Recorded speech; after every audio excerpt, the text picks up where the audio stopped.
ಮಧ್ಯಪ್ರಾಚ್ಯದಲ್ಲಿ ನಡೀತಾ ಇರೋ ಭೀಕರ ಯುದ್ಧದಿಂದ ಜಾಗತಿಕ ಮಟ್ಟದಲ್ಲಿ ತೀವ್ರ ಉದ್ವಿಗ್ನತೆ ಎದುರಾಗಿದೆ. ಆದರೆ ಈಗ ಅಮೆರಿಕ ಅಧ್ಯಕ್ಷ ಡೊನಾಲ್ಡ್ ಟ್ರಂಪ್ ಅವರು ಇರಾನ್ ಜೊತೆಗೆ ನಡೆಸಿರೋ ಒಂದು ಉತ್ತಮ ಮಾತುಕತೆಯಿಂದ ಬ್ರೆಂಟ್ ಕಚ್ಚಾ ತೈಲದ ಬೆಲೆ ಒಂದೇ ಏಟಿಗೆ 11% ಹೆಚ್ಚು ಪಾತಾಳಕ್ಕೆ ಕುಸಿದಿದೆ.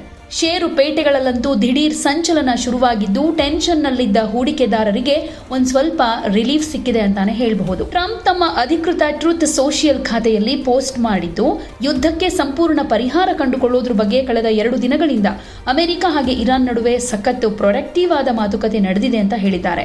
ಹಾಗಾಗಿ ಇರಾನ್ನ ವಿದ್ಯುತ್ ಸ್ಥಾವರಗಳು ಮತ್ತು ಇಂಧನ ಮೂಲ ಸೌಕರ್ಯಗಳ ಮೇಲೆ ಮಾಡಬೇಕಾಗಿದ್ದ ಮಿಲಿಟರಿ ಬಾಂಬ್ ದಾಳಿಯನ್ನ ಮುಂದೂಡುವಂತೆ ತಮ್ಮ ಸೇನಾ ಇಲಾಖೆಗೆ ಖಡಕ್ ಸೂಚನೆಯನ್ನ ಕೊಟ್ಟಿದ್ದಾರೆ.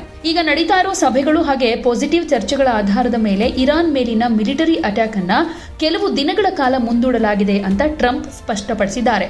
ಹಾಗೆ ಈ ಶಾಂತಿ ಮಾತುಕತೆಗಳು ಈ ವಾರ ಪೂರ್ತಿ ಮುಂದುವರಿಯಲಿದ್ದು ಯುದ್ಧದ ಕಾರ್ಮೋಡ ಸ್ವಲ್ಪ ಮಟ್ಟಿಗೆ ಕರಗುವ ಲಕ್ಷಣಗಳು ದಟ್ಟವಾಗಿ ಕಾಣಿಸ್ತಾ ಇದೆ. ಸೋಮವಾರ ಬೆಳಿಗ್ಗೆ ಟೆಹರಾನ್ಗೆ ಟ್ರಂಪ್ ಹಾರ್ಮುಜ್ ಜಲಸಂಧಿ ಓಪನ್ ಮಾಡಿ ಅಂತ ಅಂತಿಮ ಎಚ್ಚರಿಕೆ ಕೊಟ್ಟಾಗ ಮಾರ್ಕೆಟ್ ಫುಲ್ ಗರಂ ಆಗಿತ್ತು.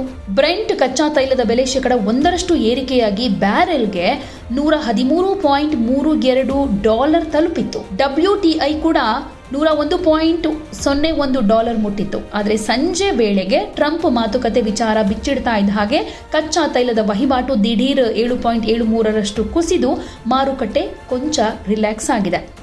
ಇನ್ನು ಈ ವಿಚಾರಕ್ಕೆ ಸಂಬಂಧಪಟ್ಟ ಹಾಗೆ ನಾವು ನೀಡಿದ ಎಚ್ಚರಿಕೆಗೆ ತಲೆಬಾಗಿ ಅಮೆರಿಕ ಈಗ ಕದನ ವಿರಾಮ ಘೋಷಣೆ ಮಾಡಿದೆ ಅಂತ ಇರಾನ್ ಡೊನಾಲ್ಡ್ ಟ್ರಂಪ್ಗೆ ತಿರುಗೇಟನ್ನ ಕೊಟ್ಟಿದೆ. ಯಾಕಂದ್ರೆ 5 ದಿನದ ಕದನ ವಿರಾಮ ಘೋಷಣೆಯನ್ನ ಮಾಡಿದ್ದಾರೆ ಟ್ರಂಪ್. ಅಫ್ಘಾನಿಸ್ತಾನದಲ್ಲಿರೋ ಇರಾನ್ ರಾಯಭಾರಿ ಕಚೇರಿ ಎಕ್ಸ್ನಲ್ಲಿ ಪೋಸ್ಟ್ ಮಾಡಿ ಖಾರವಾಗಿ ರಿಯಾಕ್ಟ್ ಮಾಡಿದೆ. ಇರಾನ್ನ ಇಂಧನ ಮೂಲ ಸೌಕರ್ಯದ ಮೇಲೆ ಅಮೆರಿಕ ದಾಳಿ ಮಾಡುವುದಾಗಿ ಬೆದರಿಕೆ ಹಾಕಿದೆ.